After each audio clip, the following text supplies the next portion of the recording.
Մարտը ինչպես եւ կանխատեսվել էր, հանրապետության ողջ տարածքում եղել է բավականին տաք։ Օդի ամսական միջին ջերմաստիճանը կլիմական նորմայից բարձր է եղել 2-ից 4 աստիճանով, տեղումների քանակը բաշխվել է խիստ անհավասարաչափ։ Եթե հանրապետության հարավային մարզերում, հատկապես Սյունիքում, այն հիմնականում կազմել է կլիմական նորմայի 5-ից 20%, ապա կենտրոնական շրջաններում այն եղել է կլիմական նորմայի մոտ, իսկ հյուսիսային առանձին շրջաններում նույնիսկ նորմայից ավել։ Հիմնականում մարտին մեր երկրում գերակշռել են հարավային տաքօդային հոսանքները, բացառություն է կազմում մարտի 20-ից 22 ընկած ժամանակահատվածը, երբ Սիբիրից ցուրտ օդի ներհոսքով պայմանավորված, հատկապես հանրապետության հյուսիսային երկու մարզում Լոռիում, Տավուշում դիտվեցին ձյան առատ տեղումներ, ձևավորվեց ձնածածկույթ Լոռիում մինչև 30 սանտիմետր բարձրությամբ։ Այս տարվա ապրիլը օդի ամսական միջին ջերմաստիճանը հանրապետության ողջ տարածքում կանխատեսվում է կլիմական նորմայից բարձր 1-ից 2 աստիճանով, տեղումների քանակը նորմայի սահմաններում, այսինքն մեզ սպասվում է տաք եւ բավարար տեղումներով ապրիլ։ Հիմնականում ապրիլ ամսին գերակշռելու են հարավային պրոցեսները, այսինքն արևադարձային լայնություններից ներթափանցող պրոցեսները, բայց չի բացառվում, որ հատկապես ամսվա վերջին օրերին առանձին օրերին մենք ունենանք արկտիկական ցուրտ օդային հոսանքների ներխուժում։ Եվ այստեղ մեկ պարզաբանում, քանի որ ապրիլի տեղումների քանակի նորմաները բավականին բարձր են եւ տեղումների քանակը կանխատեսվում է նորմայի սահմաններում, դա ակնկալում է, որ մենք ապրիլին կունենանք բավականաչափ տեղումներ։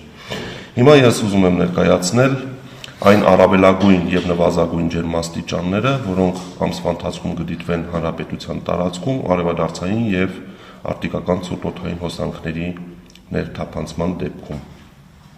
Այսպիսով արևադարձային տաքօդային հոսանքների ներթափանցման ժամանակ ցերեկային ժամերին Շիրակում, Կոտայքի հարագածոտնի Վայոց ձորի լեռնային գոտիներում, Գեղարքունիքում օդի ջերմաստիճանը կբարձրանա մինչև 20-ից 23 աստիճան, Լոռիում մինչև 21-ից 25 աստիճան, Տավուշում մինչև 29-ից 31 աստիճան։ Արարատյան դաշտում ամսվա ընթացքում առավելագույն ջերմաստիճանները կտատանվեն +26-ից +30 աստիճանի սահմաններում, Վայոց ձորի նախալեռներում նորից 26-ից 30 աստիճանի սահմաններում, Սյունիքի հովտային գոտում 28-ից 32 եւ Սյունիքի նախալեռնային հատվածներում մինչև 21-ից 26 աստիճան տաքության սահմաններում։ Երևանում ամսվա ընթացքում օդի առավելագույն ջերմաստիճանը կարող է հասնել մինչև +28-ից 30 աստիճանի։ Հիմա ուզում եմ ներկայացնել այն նվազագույն ջերմաստիճանները, որոնք կդիտվեն գիշերային ժամերին արկտիկական ցուրտ օդային հոսանքների ներթափանցման դեպքում, այսպիսով Շիրակ, Կոտայքի,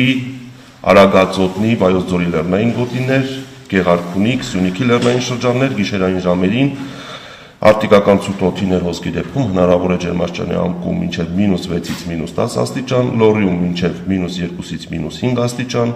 Տավուշի մարզում մինչև 0-ից -2 աստիճան, Արարատյան դաշտում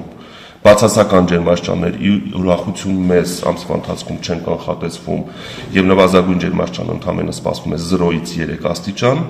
Սյունիքի հովտային գոտում +2, +5, իսկ Սյունիքի նախալեռնային հատվածներում -2, -5 եւ Երևանում նվազագույն ջերմաստիճանը կանխատեսվում է 0-ից 2 աստիճան տաքության սահմաններում։ Հիմա անցնենք առաջիկա օրերի կանխատեսումներին, պետք է ասեմ, որ մինչև ամսի 8-ը ներառյալ լուրջ ցիկլոնների ներթափանցում չեն կանխատեսում, մինչև ապրիլի 8-ը մենք գտնվելու ենք թույլ արտահայտված ցիկլոնի ազդեցության գոտում, որը հիմնականում կարտահայտվի գիշերը եւ երեկոյան ժամերին, այսպիսով այսօր կարելի է ասել երկրի ողջ տարածքում հիմնականում կգերակշռի առանց տեղումների եղանակ, 5-ից 8 ընկած ժամանակահատվածում, հատկապես երեկոյան ժամերին եւ գիշերը Հայաստանի առանձին հատվածներում սպասվում են ամպրոպային բնույթի կարճատև անձրևներ եւ միայն 9-ից ցիկլոնային պրոցեսները կսկսեն զարգանալ, մեր երկիրը կգտնվի միջերկրական ծովի շրջաններից ներթափանցող միջին ուժգնության ցիկլոնի ազդեցության գոտում եւ 9-ից 13 ընկած ժամանակահատվածում արդեն երկրի ողջ տարածքում ժամանակ առ ժամանակ կդիտվեն անձրևներ, առանձին հատվածներում ամպրոպներ։ Եվ ամենակարևորը, որ առաջիկա 10 օրերին մենք հյուսիսային լայնություններից ցուրտ օդային հոսանքների ներթափանցում չենք սպասում։ Ճիշտ է, մենք ունենանք ցիկլոններ, բայց այդ ցիկլոնները լինելու են հարավ-արևմուտքից, միջերկրական ծովի շրջաներից եւ մեր տարածաշրջան տեղափոխելու են խոնավ արևադարձային տաք օդ, այսինքն դա նշանակում է, որ օդի ջերմաստիճանի անկում առաջիկա 10 օրերին հանրապետության տարածքում առանձնապես չի կանխատեսվում, որը շատ ուրախալի է, որովհետև օր-օրի փոքրանում է ցրտահարության ռիսկը հանրապետության նախալեռնային եւ հովտային գոտիներում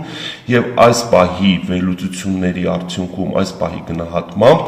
կարծում ենք, որ հանրապետության հովտային եւ նախալեռնային հատվածներում այս տարի ցրտահարության դեպքեր ի ուրախություն մեզ չեն ունենալու։ Շատ շնորհակալ եմ, պարոն